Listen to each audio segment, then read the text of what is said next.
Every parent dreams of a good daycare to take care of their children to enable the parents focus and have peace of mind at work. One thing, however, that will surprise you in Canada is how long it takes to get access to daycare. Hello everyone, welcome to my channel. In today's video, we are going to discuss everything you need to know about daycare in Canada. Please subscribe to this channel to be part of this lovely family if you have not done that yet. I am really excited to have you here with me. Do not forget to share your thoughts in the comment section. Let me know whether this is similar to anything you experience in wherever you find yourself as well.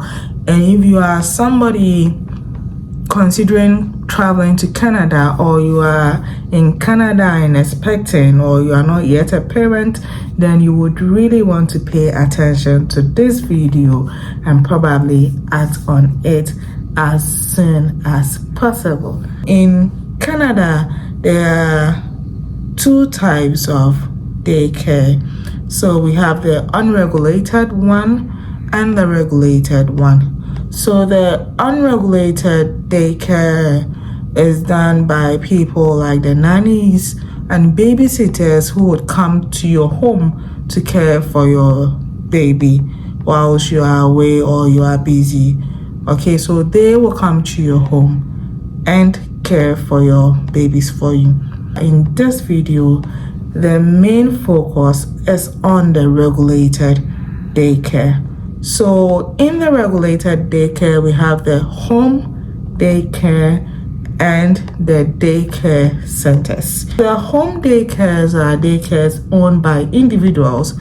So like I can decide that I want to have a daycare in my home, and once I meet the eligibility criteria, I would be given a license to operate as a daycare. The childcare centers or the daycare centers are the ones that are more like schools. They are regulated by the government. They are directly under the government, and yes, they are operated more or less like schools, but they are not really part of the schooling. Although they are not really part of the schooling system, they are operated like schools. So they normally run from 7 to 6. The time may differ slightly from each daycare, but they normally run from 7 in the morning to 6 in the evening. The ages of the children accepted in these daycare also differ from each daycare. So you would want to find out if your child's age is accepted at the particular daycare you want to register them in. However, in most daycares, they have the infant class, they have the toddler class, and they also have the preschoolers. So the children are grouped according to their ages. One other thing we also need to know is that in Canada, daycare, you don't need to give your child food. For daycare, they are fed in school. The daycare provides food for these children, and you do not need to worry at all because they really provide healthy food for the children.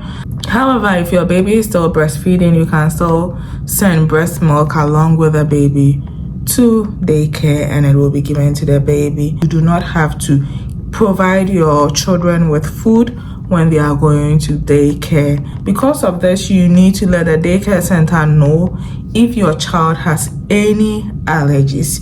The next thing I would want us to look at is the wait list that comes with daycare in Canada. In fact, this is one thing that is likely to come as a surprise to you if you do not know about it before relocating to Canada. And even if you know about it, sometimes you underestimate it. Having admission in daycare in Canada can take anything up to a year or more. Yes, your child's name can be on the wait list for up to a year or more to get admission into daycare in Canada. So if you are someone who is thinking of relocating, or if you have gotten your visa, you know where you are going to stay, and I mean you are so sure of where you are going to stay, the area you are going to stay and all that before coming in, then you can even register for daycare before you move to Canada. Mostly what most parents do here is that whilst they are still pregnant, register for daycare because they cannot tell how long it's going to take for them to get admission into daycare. So whilst they are still pregnant, that is when most parents register for daycare. And probably in your second trimester, you can register for daycare and the child will be on the wait list. One thing about the wait list is that they do not even communicate to you what position you are on the wait list. So you really do not have an idea when you are likely to get the admission. They do not communicate to you what your position is on the wait list, so you just have to be waiting. But one thing for sure is that once you have a slot, they are going to communicate that to you, either by call or by email. They are going to communicate that to you. So you make sure that you provide them with a valid email address and make sure that the phone number you use to fill this form is a correct phone number so that when there is a slot, you can be reached. The other thing you would want to know is that parents who have had children attend the daycare before always have a priority over first-time parents who are bringing their children to the daycare. So assume I have a child who has already attended a particular daycare and I have a new baby and I want to take that baby. Your child can be on the wait list for so long, but because I have had a baby attend that daycare before, I am given a priority and my baby gets admitted before you. Probably that is why they cannot really promise you or let you know what number you lie on the wait list. So that is to know, so that if you are a first-time parent, if you are a parent whose child has not attended any daycare in Canada before, there's a higher probability that you are going to be on the wait list for a very long time. So you make sure that you give yourself time. You make sure that you register for the daycare early enough. One may ask, can I register for a number of daycares or do I need to register for just one daycare? No, you do not need to register for just one daycare. You can register for as many daycares as you can so that wherever you get the slots, you go. One thing you would want to do before registering for any daycare is to pay an in-person visit to the daycare to look around and see if that is an environment you would want your child to be in.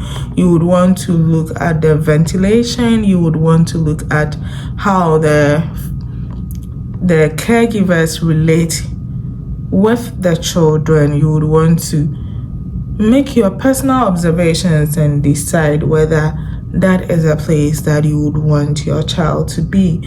Because as much as every parent would want the child to be at daycare, your mind is at peace when you know that your child is at a good place and is being well taken care of, right? Yes, so you would want to go there to see before you decide on which ones you are going to register at, and even amongst the ones you are registering at, which one is your priority, which one is your first choice or second choice, so that you'll be going there a bit more often. Let the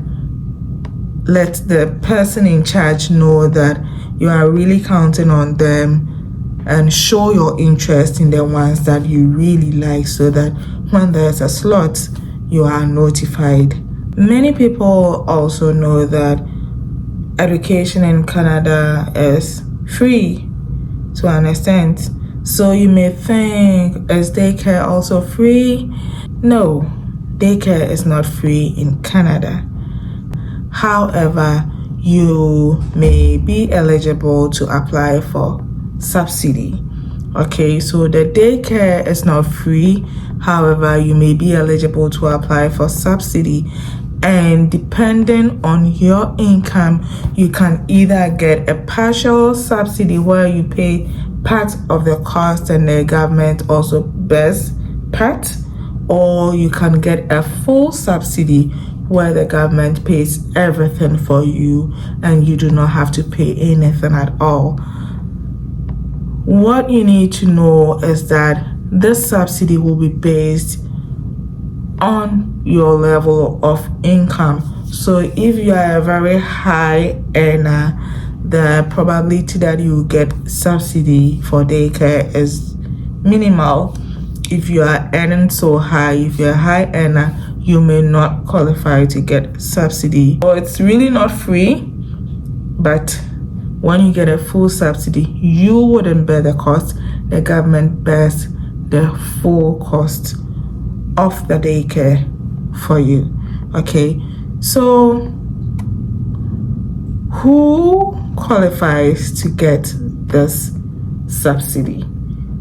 Who qualifies to apply? Who is eligible to apply for this subsidy? The minimum requirement you need to meet to qualify for this subsidy is that both parents should either be working or schooling. So it's either both parents are in school, you qualify to apply for subsidy. Both parents are working, you qualify to apply for subsidy. One parent is in school, one parent is working, you also qualify to apply for subsidy.